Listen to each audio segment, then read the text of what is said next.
नमस्कार दोस्तों, मैं हूं सागर और आप देख रहे हैं द सागर न्यूज इंडिया। चलिए दोस्तों, आज की बड़ी खबर की ओर चलते हैं। पहलगाम हमले को 3 दिन बीतने के बाद केंद्र सरकार ने माना कि पहलगाम हमले में सुरक्षा में चूक हुई। गुरुवार शाम सर्वदलीय बैठक के बाद संसदीय कार्य मंत्री किरेन रिजिजू ने कहा, आईबी और गृह मंत्रालय के अधिकारियों ने मीटिंग में विपक्षी नेताओं को सुरक्षा में हुई चूक के बारे में जानकारी दी। गुरुवार रात भारत सरकार के जल संसाधन मंत्रालय के सचिव देवाशीष मुखर्जी ने पाकिस्तान को पत्र भेजकर कहा कि 1960 की सिंधु जल संधि को तत्काल प्रभावित से स्थगित कर दिया गया है। वहीं आज गृह मंत्री अमित शाह के घर सिंधु जल संधि पर अहम बैठक होगी। जल शक्ति मंत्री CR पाटिल सहित कई केंद्रीय मंत्री इसमें मौजूद रहेंगे। राहुल आज जम्मू कश्मीर दौरे पर जाएंगे। वे पहलगाम आतंकी हमले के घायलों से मिलने अनंतनाग के अस्पताल पहुंचेंगे। सेना प्रमुख जनरल उपेंद्र द्विवेदी भी आज श्रीनगर पहुंचेंगे। बैसरन घाटी भी जाएंगे। हमले के मद्देनजर सुरक्षा हालात की समीक्षा करेंगे। लोकल मिलिट्री फॉर्मेंस के टॉप कमांडर्स जनरल द्विवेदी को ब्रीफ करेंगे। साथ ही उन्हें कश्मीर और नियंत्रण रेखा LOC पर चलाए जा रहे एंटी टेररिस्ट एक्टिविटीज की जानकारी देंगे। 22 अप्रैल की दोपहर पहलगाम की बैसरन घाटी में आतंकवादियों ने 26 टूरिस्ट की गोली मारकर हत्या कर दी थी। इनमें से एक नेपाली नागरिक शामिल था। 10 से ज़्यादा लोग घायल हुए थे। पाकिस्तान के खिलाफ इस्लामाबाद में नेशनल सिक्योरिटी कमेटी NCS की भी बैठक हुई है। पाकिस्तान ने दोनों देशों के बीच सभी द्विपक्षीय समझौते स्थगित किए हैं। इसमें 1972 का शिमला समझौता भी शामिल है। पाकिस्तान ने कहा कि अगर भारत सिंधु जल समझौते को रोकना है तो इसे एक्ट ऑफ वार यानी जंग की तरह माना जाएगा। चलिए दोस्तों, अगली खबर आ रही है। पाकिस्तान में पानी की कमी है। ऐसी स्थिति में सिंधु नदी जल समझौते रद्द होने से पाकिस्तान के लोग सदमे में हैं। पहलगाम आतंकी हमले से दोनों देशों के बीच संबंध खराब होने से पूरे दक्षिण एशिया पर असर हो रहा है। कहाँ तो हमें अपने रिश्ते सुधारने की तरफ बढ़ना था, लेकिन अब दोनों देशों के संबंध अब तक के सबसे खराब दौरे से गुजर रहे हैं। पाकिस्तान की राजधानी इस्लामाबाद के रहने वाले ताहिर नईम अंतर्राष्ट्रीय मामलों के जानकार हैं। वे मानते हैं कि भारत से रिश्ते खराब होने का पाकिस्तान का बुरा असर होगा। वे कहते हैं कि पाकिस्तान खुद आतंकवाद झेल रहा है। पहलगाम हमले से पाकिस्तानी भी खुश नहीं है। 22 अप्रैल को कश्मीर के पहलगाम में आतंकी हमले के बाद भारत ने पाकिस्तान को लेकर 5 बड़े फैसले किए हैं। इनमें सिंधु जल संधि स्थगित, अटारी चेक पोस्ट बंद करने और वीजा को रद्द करने का फैसला है। इसमें जवाब 24 अप्रैल को पाकिस्तानी भी द्विपक्षीय समझौते रद्द करने की बात कही और बाघा बॉर्डर बंद कर दिया। इसके बाद से भारत और पाकिस्तान से लोग अपने देश लौट रहे हैं। चलिए दोस्तों, अगली खबर आ रही है। राष्ट्रीय स्वयंसेवक संघ RSS प्रमुख मोहन भागवत ने गुरुवार को पहलगाम में हुए आतंकी हमले की निंदा की। उन्होंने कहा कि आतंकवादियों ने लोगों से उनका धर्म पूछने के बाद हत्या की। हिंदू कभी ऐसा नहीं करेगा। मोहन भागवत ने आगे कहा कि यह लड़ाई धर्म और अधर्म के बीच की है। हमारा देश कितना शक्तिशाली है यह दिखाने का समय आ गया है। भागवत ने ये बातें मुंबई में एक कार्यक्रम में कही। भागवत ने कहा, हमारे दिल में दर्द है, हम गुस्से में हैं, लेकिन बुराई को नष्ट करने के लिए ताकत दिखानी होगी।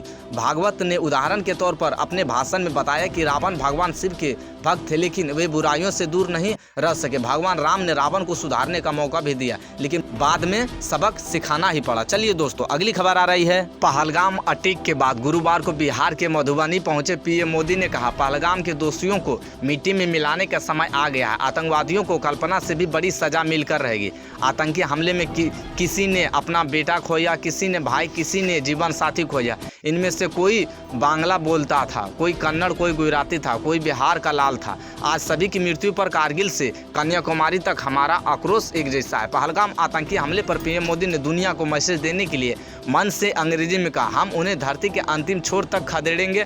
आतंकवाद से भारत की आत्मा कभी नहीं टूटेगी। आतंकवाद की सजा मिलेगी। न्याय सुनिश्चित करने के लिए हर संभव प्रयास किया जाएगा। पूरा देश इस संकल्प में है। एक मानवता में विश्वास रखने वाला हर व्यक्ति हमारे साथ है। मैं विभिन्न देशों के लोगों और उनके नेताओं को धन्यवाद देता हूं जो हमारे साथ खड़े हैं। PM मोदी ने कहा, 22 अप्रैल को जम्मू कश्मीर के पहलगाम में मासूम लोगों की जिस तरह से मारा, उसने पूरा देश में व्यथित है। उनके देश में पूरा दुख के साथ खड़ा है। जिनका अभी इलाज चल रहा है वे जल्द स्वस्थ हों, इसके लिए भी सरकार प्रयास कर रही है। स्पष्ट करना चाहता हूं कि हमला करने वालों को और उनकी मदद करने वालों को कल्पना से भी बड़ी सजा मिलकर रहेगी। पंचायती राज कार्यक्रम में शामिल हुए PM मोदी ने मृतकों को मन से श्रद्धांजलि दी। उन्होंने कहा, अपनी बात शुरू करने से पहले मैं आपसे एक प्रार्थना करता हूँ कि आप जहाँ हैं वहीं अपने स्थान पर बैठे रहकर 22 तारीख को जिन परिवारों को हमने खोया है उनको श्रद्धांजलि देंगे। इसके बाद मैं अपनी बात को शुरू करूँगा। चलिए दोस्तों, अगली खबर आ रही है। सुप्रीम कोर्ट में गुजरात के मुद्रा पोर्ट पर पकड़ी गई 3000 किलो ड्रग्स मामले में सुनवाई हुई। आरोपी हरप्रीत सिंह तलवार उर्फ कबीर तलवार ने जमानत का याचिका लगाई थी। मामले में जुड़े एक आरोपी ने कोर्ट में कहा कि उसके बच्चों को स्कूल में परेशान किया जा रहा है, उन्हें आतंकवादियों के बच्चे कहा जा रहा है। आरोपी हरप्रीत सिंह तलवार उर्फ कबीर तलवार के मुताबिक ऐसा इसलिए हो रहा है कि क्योंकि नेशनल इन्वेस्टिगेशन एजेंसी NIA ने उस पर आरोप लगाया कि ड्रग्स केस का पैसा आतंकी संगठन लश्कर-ए-तैयबा भारत के हमलों के लिए कर रहा है। आरोपी के मुताबिक बच्चों को इतना परेशान किया गया, बच्चे अब स्कूल नहीं जा रहे हैं। यह मामला अखबारों और मीडिया में है। NIA ने बताया कि किसी सबूत के यह बयान दिया है। दरअसल ड्रग्स मामले में आरोपी की जमानत की याचिका पर सुनवाई के दौरान NIA अधिकारियों ने कहा कि ड्रग्स का पैसा पहलगाम हमले में किया गया है। बेंच ने सॉलिसिटर जनरल तुषार मेहता से कहा कि इस मामले पर ध्यान दें, हम ज़्यादा कुछ नहीं कहना चाहते हैं, आप अच्छी तरह जानते हैं कि क्या करना है। चलिए दोस्तों, अगली खबर आ रही है। पहलगाम हमले के बाद भारत के सिंधु जल समझौता स्थगित करने को पाकिस्तान ने सही कदम नहीं बताया। पाकिस्तान के PM शहबाज शरीफ ने गुरुवार को कहा कि भारत ने युद्ध भड़काने वाले फैसले किए हैं और पाकिस्तान के खिलाफ आक्रामक रुख अपनाया। इस दौरान उनके साथ पाकिस्तानी पीपुल्स पार्टी के नेता बिलावल भुट्टो भी मौजूद थे। पाकिस्तान पंजाब में सिंधु नदी पर नई नहरें बना रहा था, जिसके लेकर सिंध में प्रदर्शन किया जा रहा था। इस पर शहबाज शरीफ ने कहा कि नई नहरों का निर्माण कार्य रोक दिया गया है। मीडिया रिपोर्ट के मुताबिक बाढ़ा बॉर्डर पर तनावपूर्ण स्थिति के बीच पाकिस्तानी सेना ने लाइन ऑफ कंट्रोल LOC पर सैनिकों की संख्या में बढ़ोतरी की है। सैनिकों को बंकरों के अंदर से निगरानी रखने के आदेश दिए हैं। इसके साथ ही पाकिस्तानी सेना ही रावलपिंडी हेडक्वार्टर की 10वीं कोर से और सियालकोट में इंटरनेशनल बॉर्डर पर तैनात सैनिकों को अलर्ट रहने का आदेश दिया है। उधर पाकिस्तान की राजधानी इस्लामाबाद में भारतीय हाई कमीशन के बाहर भीड़ ने जमकर हंगामा किया। कुछ लोगों ने गेट फाड़ने की भी कोशिश की और भारत विरोध नारा लगाए। आरोप लग रहा है कि पाकिस्तान ने जानबूझकर भारतीय हाई कमीशन के बाहर से सुरक्षा हटा ली है। चलिए दोस्तों, अगली खबर आ रही है। रूस ने बुधवार रात यूक्रेन की राजधानी कीव पर मिसाइल और ड्रोन से हमला किया। इस हमले में कम से कम 8 लोग मारे गए, जबकि 70 से ज़्यादा घायल हो गए। यह बीते 9 महीने में यूक्रेन की राजधानी पर किया गया सबसे बड़ा हमला है। अधिकारियों ने बताया कि हमले की वजह से कई बिल्डिंगों ने आग लग गई है। 42 लोगों की हॉस्पिटल में एडमिट किया गया है, जिसमें 6 बच्चे शामिल हैं। अभी भी कुछ लोग मलबे में फंसे हैं, इन्हें बचाने के लिए रेस्क्यू जारी है। मीडिया रिपोर्ट के मुताबिक रूस ने यूक्रेन पर 70 मिसाइल और 145 ड्रोन से हमला किया, जिनका मेन टारगेट राजधानी कीव को निशाना बनाना था। यूक्रेन राष्ट्रपति जेलेंस्की का कहना है कि इस हमले का मकसद अमेरिका पर दबाव डालना था।